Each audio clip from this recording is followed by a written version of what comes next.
Salut et bienvenue dans Long Live le débrief. Une semaine sur deux, je suis accompagnée de David Ordono, journaliste et producteur de ce podcast, avec qui on reprend les éléments forts de l'interview de la semaine précédente, histoire de vous redonner les tips et les moments qui nous ont le plus impactés et surtout comment est-ce qu'on peut mettre en action les conseils donnés par l'expert de la semaine précédente, et ça permet d'ancrer complètement nos habitudes et de voir si on arrive vraiment à bien les mettre en place dans notre vie réelle.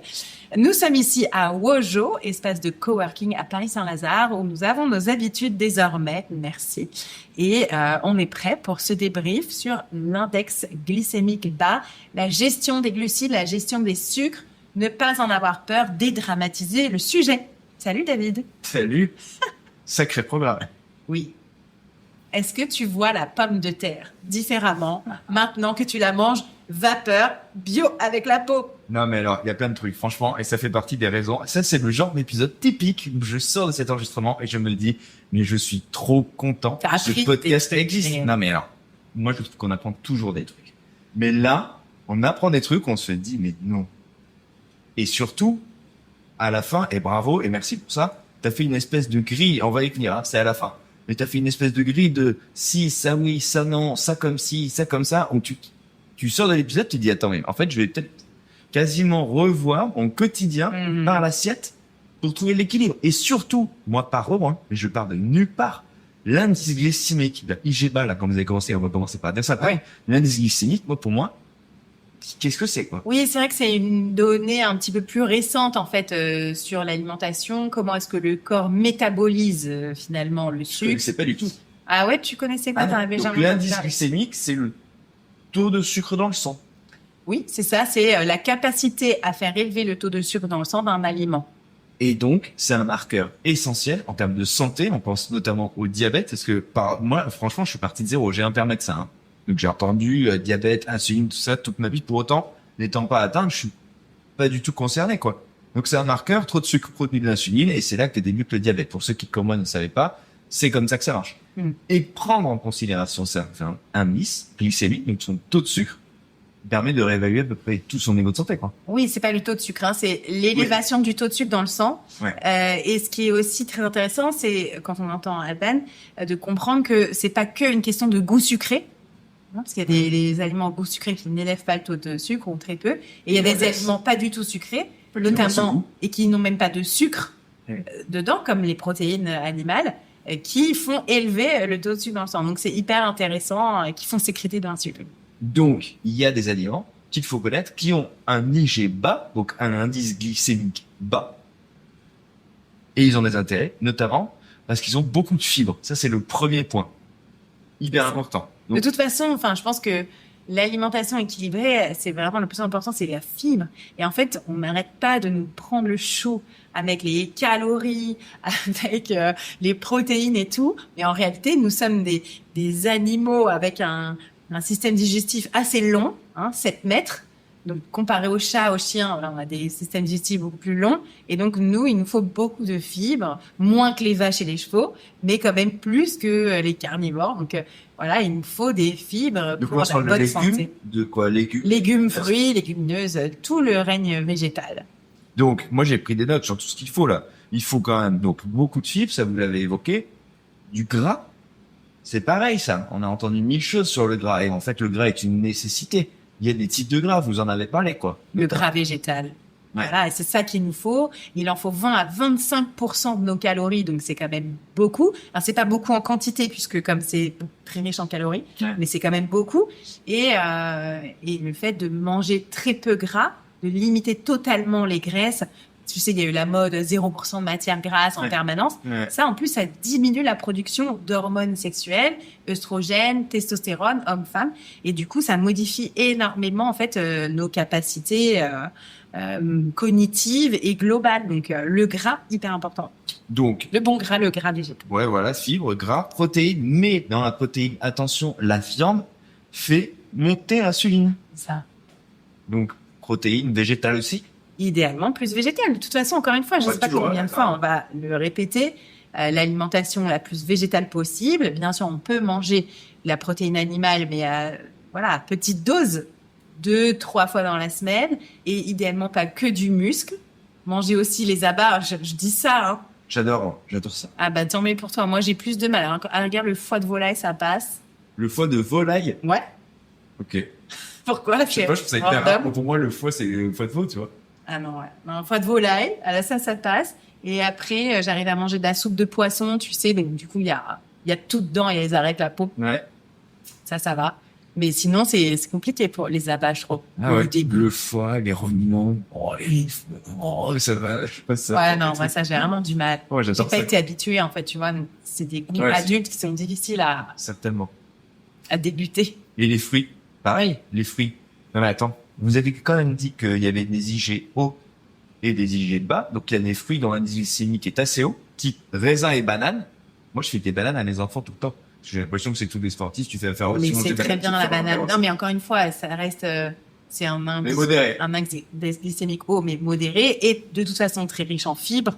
Donc, ça s'annule. Mais les grosses stars, c'est des fruits rouges, pommes et pois, IG bas. Là, on peut y aller, quoi. Ouais. J'ai adoré me dire, ok, ça oui, ça non. Ah non, c'est vraiment passionnant, et encore une fois, finalement, ça revoit l'alimentation équilibrée sous un autre prisme.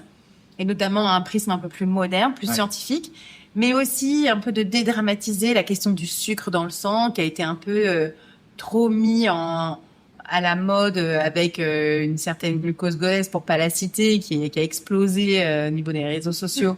Alors, avec des graphes, avec des graphismes, t'as l'impression que t'allais mourir si tu bouffais pas. Avec si les pics, les choses comme ça.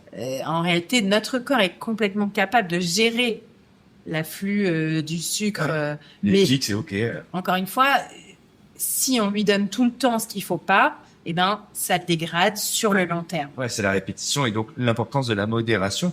Tu parles de modernité, vous avez dit aussi, et moi c'est un truc avec lequel j'ai grandi, que l'opposition sucre lent, sucre rapide, en fait, c'était un peu bullshit, c'était un peu obsolète ce truc, le fait de considérer ces deux types de sucre. Ouais, je trouve que c'est bien de le rappeler aussi. Parce que c'est culturel, c'est hyper intégré pour le coup. Et aussi expliquer qu'on a besoin de sucre pour vivre. En fait, ça doit encore une fois être la majorité de nos calories. Donc, entre 50 et 70% de notre alimentation, c'est les sucres. Sucre rapide, sucre lent, c'est les sucres. Et il faut manger donc des glucides de qualité. Encore une fois, riches en fibres, domaine végétal, non transformés, bruts. Et les modèles de cuisson aussi, à rappeler, qui sont très, très importants. Donc, plutôt vapeur d'eau ou cru, ou rapidement snacké. C'est une petite pensée, là, mon petit cœur de gastronome, parfois un peu riche, même si je fais gaffe, la crème typique qu'on évite dans les plats. Et le beurre, on le limite au plaisir. Mais le beurre, c'est compliqué, quand même. C'est vrai, tu manges du beurre, toi? Moi, j'en mange pour le plaisir le matin, mais dans la cuisine, tu cuisines au beurre? Je cuisine à l'huile par définition parce que c'est mon empreinte méditerranéenne. Néanmoins, ma proximité par ailleurs avec les chefs fait que pour les colorations, pour marquer, pour amener cette dorure et son goût et cette richesse de goût, en général, tu mets de l'huile et du beurre. Ah ouais, tu mélanges. Ah ouais. Moi, je suis pas assez bonne cuisinière pour ça, en fait. Mauvaise habitude de chef. Je sais pas utiliser le beurre, en fait. Ça me fait flipper. C'est mieux, je pense. Du coup, j'utilise que l'huile d'olive, toujours la même. C'est mieux. Pareil, c'est réel, il faut faire attention. Il y a plein de trucs que j'ai appris comme ça. Et notamment le séquençage du repas. Tu vois? Ouais. Par quoi commencer? Oui, c'est hyper intéressant. Et finalement, c'est la bonne vieille recette des grands-mères. Exactement. Le hors-d'œuvre. Ouais, on commence par des crudités. Non, mais ça, c'est hyper intéressant. Assaisonné avec du vinaigre, mais sans non plus de prendre un shot. Ouais. Non, mais il y a ce truc de préparer son organisme, en fait, à recevoir le reste du repas. Et finalement, on l'active, on lui envoie ce signal par la crudité. Tu le disais, par l'acidité d'une vinaigrette, d'un assaisonnement. Hyper bon de faire du vinaigre. Et tu disais ça, toi? Tu disais, on fait arriver les plaisirs coupables un peu vers la fin. C'est ça. On ralentit, on déplace. Tiramisu en dessert, quoi. Je sais pas si elle validait complètement l'idée du tiramisu. Mais en tout cas, il y avait cette histoire de repousser, en tout cas, de plus en plus ce qui pouvait être un petit peu contestable. Mais vous le disiez, c'est l'alimentation du bon sens, en fait. C'est ça. C'est fou. Mais c'est vrai qu'aujourd'hui, tu vois, encore ce midi, finalement, on est pressé. Qu'est-ce que je vais faire? Je me prends un bol falafel. Tout est mélangé. Il se mange que des bols. Alors, je suis allée dans un autre endroit. Ah, génial. Mais il était très bon. Okay. Mais finalement, en fait, tout est mélangé. Ouais. Et du coup, Enfin, c'est compliqué de manger d'abord les carottes et après les falafels. Tu peux pas faire cette gradation. Ouais. Néanmoins, elle dit que elle, l'alimentation IGBA, c'est plus, et c'est ça que je comprends, moi, aussi, mais, au fur et à mesure qu'on écoute cet épisode, c'est que c'est une culture, ça devient une habitude parce que, si on veut que ce soit efficace, évidemment, c'est pas des one shot, c'est un truc qui doit être reproduit à chaque repas. C'est une habitude alimentaire, en fait. Mais ça demande quand même du temps. Et donc ça, dites-le nous, en commentaire, partage. Est-ce que vous arrivez à faire entrée, plat, éventuellement dessert à chaque fois? Non, mais à chaque fois, tu vois, si tu dois le faire au déjeuner, au dîner. Alors, si tu manges en cantine, c'est peut-être plus facile. Si c'est à la maison en permanence, tu vois, non, mais croquer une carotte, pardon, mais croquer une carotte crue, je pense, ça prend. Oui, non, mais bien sûr, mais est-ce que tu le sais? Non, c'est une habitude à prendre. Ouais. Et elle est pas difficile. Moi, je le fais en l'occurrence, mais c'est pas très très compliqué. Et non, il y a un truc qui m'a fait marrer et qui est un peu à l'inverse de ce qu'on se dit d'habitude, et c'est sa formule aussi qui m'a fait rire. Elle a dit, non mais on n'est pas obligé d'avoir un orgasme à chaque bouchée. Oui. Mais en fait, c'est vrai, parce que cette notion de plaisir est hyper importante. Mais c'est tellement culturel chez nous. On nous dit tellement, mais le repas, mais la table, mais attendez, mais il faut, mais arrêtez. En fait, ça va. Moi qui suis vraiment branché sur la gastronomie, c'est un truc de numéro 1. C'est la première fois que je me dis, en fait, bon, si un repas, il est pas surexcitant, tu vois, s'il y a pas du kiff à chaque fourchette, Mais c'est comme tout. Ça marche aussi avec les relations interpersonnelles, avec le sport, mais même avec les relations sexuelles. C'est pas toujours le meilleur coup de la vie. Bon, on peut en reparler pour qu'on réinvite notre ami le docteur Boujaoudé. Mais voilà, mais il le disait d'ailleurs lui-même, on n'est pas tout le temps obligé d'avoir la panacée absolue. Non, bien sûr. Et donc, toi, tu le dis souvent vis-à-vis des entraînements, par exemple. Tu dis parfois les entraînements, c'est pas ouf. Exactement. Parfois, on va courir, c'est pas ouf, on n'a pas ultra bien couru, la forêt était pas ultra belle, ou voilà, l'endroit où on a été, c'était pas ultra beau. Mais en France, tu vois, sur l'alimentation, c'est rare d'avoir ce discours. Elle dit, on peut placer l'alimentation à un autre niveau. On peut, par exemple, envisager son assiette du jour comme quelque chose qui va nous faire du bien. Pas forcément quelque chose qui va nous faire kiffer, ou on va dire, on se régale. Slow down. Non, mais je suis d'accord, je pense qu'il faut se calmer sur le plaisir alimentaire. Ouais. Oui, c'est très important, de temps en temps. 1, 2, 3 fois dans la semaine. Mais pas à chaque repas, à chaque goûter, à chaque prise alimentaire. Ça, je trouve que c'est un truc, culturellement, quand on a entendu ça, qu'elle a dit ça, je me suis dit, je n'ai jamais entendu, je n'ai jamais entrevu ça. Il faut oser le dire. Et c'est vrai que en France, oui. Moi, parfois, quand je le dis, je me fais un peu allumer. Oui. Et même parfois, vraiment au sein des membres de ma communauté, voilà, une diététicienne qui rappelle un peu les règles. Et là, tu as des commentaires, mais vraiment de gens déjà qui sont sur mon appli, l'Expérience Club, et qui sont vraiment très intéressés. Ah, c'est horrible, plus aucun plaisir. Non, c'est juste que la règle, c'est ça. C'est comme pour le sport. La règle, c'est cardio, renfo, là. De temps en temps, tu vas faire un méga trail trop beau dans une super montagne ou une session de surf trop belle, je sais pas où. Tu cours à côté de chez toi. Et voilà, la majorité du temps, c'est juste, c'est la régularité. Ouais. Mais sur la nourriture, tu vois, sur la culture, je n'avais jamais entendu ça. Et je m'étais même jamais dit, attends, mais, parce que moi, en fait, ça me rend un peu triste. Parce qu'effectivement, on a toujours ce truc de se dire, mais oui, il faut aller kiffer, là. Là, c'est le moment de repas, c'est le plaisir de la journée, c'est tellement intégré chez nous. Et ça me donne envie de faire un peu une aparté, parce que tu vois, encore hier sur Instagram, dans les questions-réponses, une personne me dit, je mange très bien toute la journée et le soir, je craque. Ça c'est très fréquent. Je pense qu'il y a beaucoup de femmes dans ce cas. Et en réalité, c'est déjà bon, peut-être que tu n'as pas assez mangé dans la journée, que tu t'es tellement privé, tu ne peux plus, tu crèves de faim. Mais c'est aussi parfois parce que finalement, comme on n'a que l'alimentation comme source de plaisir de la journée, parce que finalement tout le reste de la journée a été pénible, peut-être qu'on a eu des transports pénibles, un travail pénible, et qu'en fait on n'a eu aucune source de joie ou de bonheur ou de petits moments sympas de la journée. Et voilà, il y a que le paquet de gâteaux ou la demi-meule de fromage qui nous fait plaisir quand on arrive chez soi à 19h. Ouais, mais c'est des équilibres en fait. Exactement, et donc il faut aussi trouver d'autres plaisirs dans la vie, mais même des petits plaisirs quotidiens que juste l'alimentation ou le goût sucré ou le goût ultra salé, ultra gras. Alors vas-y, c'est quoi les idées qui viennent? Je sais pas, moi par exemple ce matin, je suis allée promener mon chien une demi-heure, la forêt, les belles feuilles jaunes et tout, j'adore. C'était vraiment un plaisir. En plus, j'ai eu la chance de le faire avec mon conjoint ce matin, ce qui est assez rare. Donc tu vois, vraiment ultra grand plaisir, c'était cool, on a marché tous les deux. Après, voilà, ce moment de la journée est très agréable parce que voilà, le podcast, j'aime beaucoup. Donc, un peu comme les petits kiffs, tu sais, les 3 kiffs par jour dont on parlait avec Madame Servan-Schreiber. Il y a qu'est-ce que je vais faire là? Certainement que ce soir aussi, je vais retrouver mes enfants, c'est les vacances scolaires, ils sont contents. Ça va être un petit moment agréable. Pas mal. Et donc, c'est pas que de la bouffe. Tu veux pas chercher de la compensation. Et si le repas il est neutre. Et voilà, ce soir, on aura un peu une soupe, des trucs simples.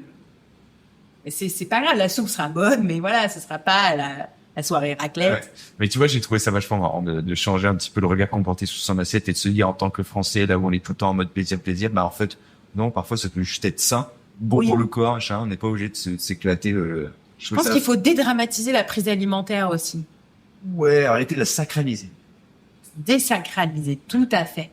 C'est pas dramatique. C'est mieux que dédramatiser. Tu vois, il y a un truc, j'ai trouvé ça très fort. Mais cet épisode, je l'ai trouvé, je suis au bout de mes notes, hein. Il y avait une idée des enfants aussi, qui était intéressant aussi de les inclure, les faire participer. Et ce, dès la sélection des choses, parce qu'effectivement, s'ils savent d'où ça vient, s'ils ont fait le marché, s'ils ont même prêté, donné la main, comme on dit, pour préparer la recette, ils ont peut-être plus tendance à aimer ou à comprendre le brocoli. Mais j'ai trouvé ça hyper applicable. J'adore ces épisodes où on se dit, ok, en fait, bon, je vais faire gaffe avec les pommes de terre, slow down sur la pomme de terre. Et moi, tu vois, finalement, moi, en plus, comme je peux plus manger de blé, gluten et tout, je remange quand même pas mal de pommes de terre.